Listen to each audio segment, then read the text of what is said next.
There are numerous large American cities without Amtrak. One of the more boggling ones is Madison, Wisconsin. It is about 150 miles from America's third largest city, has over 260,000 residents, and is home to a huge university.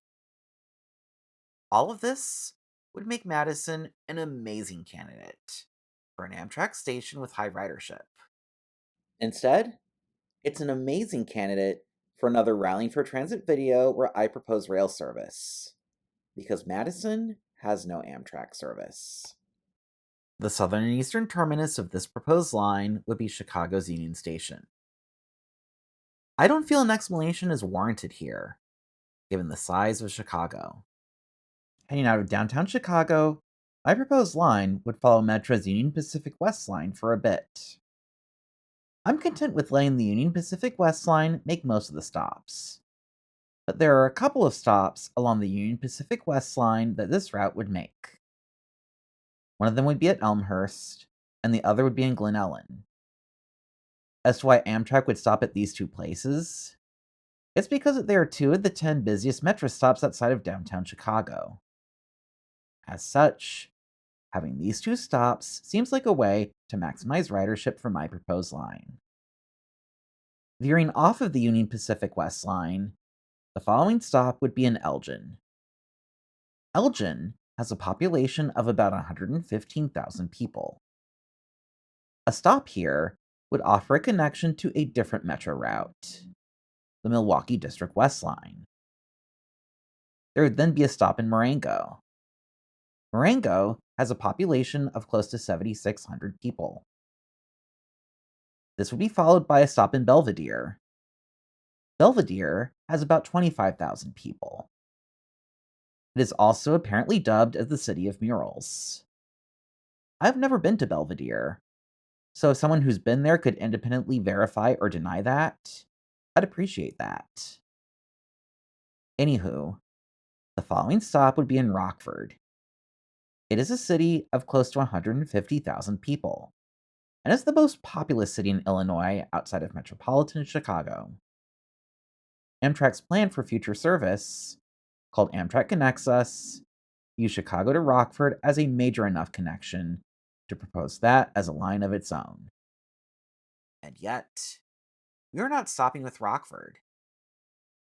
Rather, after Rockford, the train line would make a turn to the north, and the train would then stop at Rockton, a village of close to 7,900 people.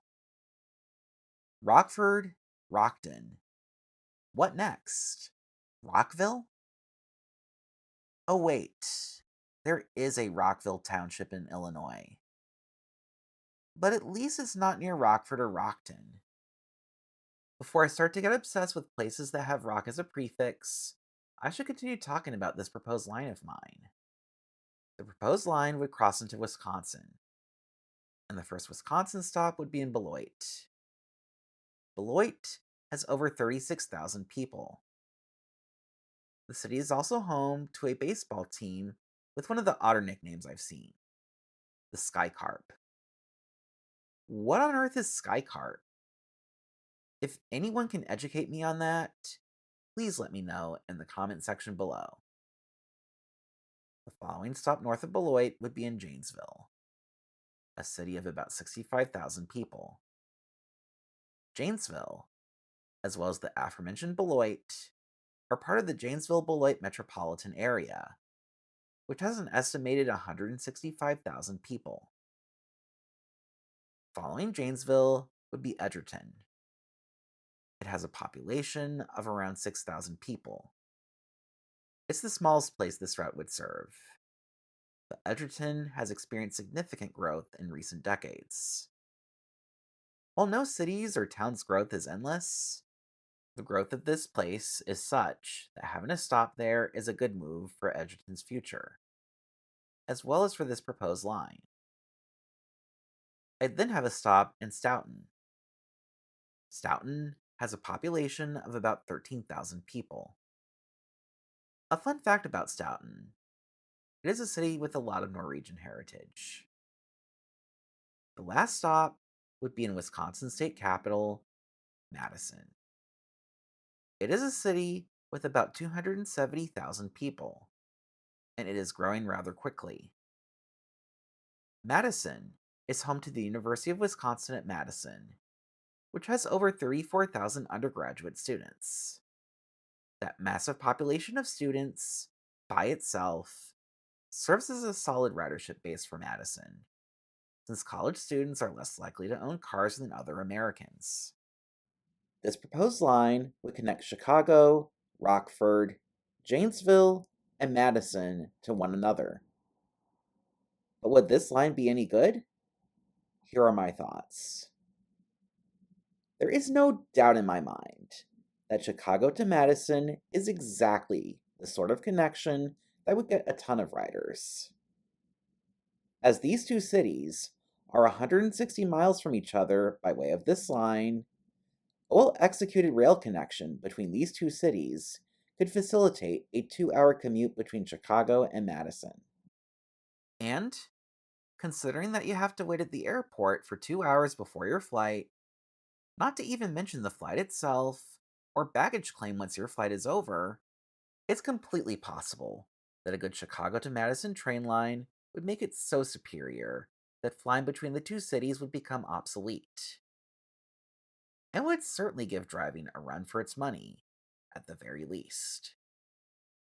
One question, though, is whether my way of connecting these two cities is the best way to do it. It's a valid question, because my way of connecting the two cities is different from Amtrak's way of connecting the two cities. Namely, my proposal doesn't take this line by way of Milwaukee, while Amtrak's proposal does. And this is my perhaps unsatisfying answer to the question I just posed. I don't think it has to be either or. It could and should be both and. If you want the shortest route between Chicago and Madison, my proposal is better. If you want to maximize the number of new cities brought into the Amtrak network, my proposal is better. If you want a route that maximizes connections to major cities in the upper Midwest, Amtrak's proposal is better, because it would directly connect Chicago, Milwaukee, Madison, and Minneapolis St. Paul to each other. Both my proposal and Amtrak's proposal have their benefits. Amid all this talk about Madison, I haven't adequately talked about how this line would also bring Rockford, Illinois, a city of nearly 150,000 people, into the Amtrak network. The Chicago to Rockford connection is important enough in the eyes of Amtrak that they propose Chicago to Rockford as a standalone line. So clearly, Amtrak sees connecting Rockford to Amtrak as very important. And I agree with Amtrak here. I've been saying a lot of positive things thus far, and a lot of reasons why this line should exist. But I do want to play a bit of devil's advocate and mention a potential concern with my proposal. And the devil's advocate argument is that there was once service that went between Chicago and Janesville, the biggest city left out if we went with the Amtrak proposal rather than my proposal. That service to Janesville no longer exists because it was an utter failure. Given that fact, why am I even making an effort to propose an alternative to Amtrak's proposal just for the sake of bringing service back to a city that didn't seem to have much interest in Amtrak in the past? Here's why. The short answer is that the issues that led to the failure of a Chicago to Janesville line wouldn't exist in my alternate train utopia. Here's the long answer. First of all, in my alternate reality where this proposed service exists, it wouldn't take 2.5 hours to go the 100 miles or so between Chicago and Janesville, which is how long it took to get between these two cities with the line that failed. There was apparently rail infrastructure so poor that it made the line slow, even for Amtrak's mediocre standards. And because it was so slow, the service was not an attractive option for prospective riders. In my alternate reality, I hope that it would take half that time to cover the distance between these two cities, thus producing an average speed of about 78 miles an hour. And at that speed, a speed faster than driving, you get sizable ridership for a service that connects Chicago to Janesville. Second of all, in my alternate reality, service would be more than once a day. Instead, my hope and my dream is for once an hour service, at minimum. The infrequency of service was the second big reason that the train line between Chicago and Janesville wasn't attractive for most. But greater service frequency would address this problem. Here's the thing: no matter how large or small your city is, you aren't going to get a lot of people using the train if the train performance is pathetic. Just as there weren't a lot of fans showing up to games for the 2024 Chicago White Sox because the White Sox performance was pathetic that year. And on the flip side, a lot of people will use the train if it performs well.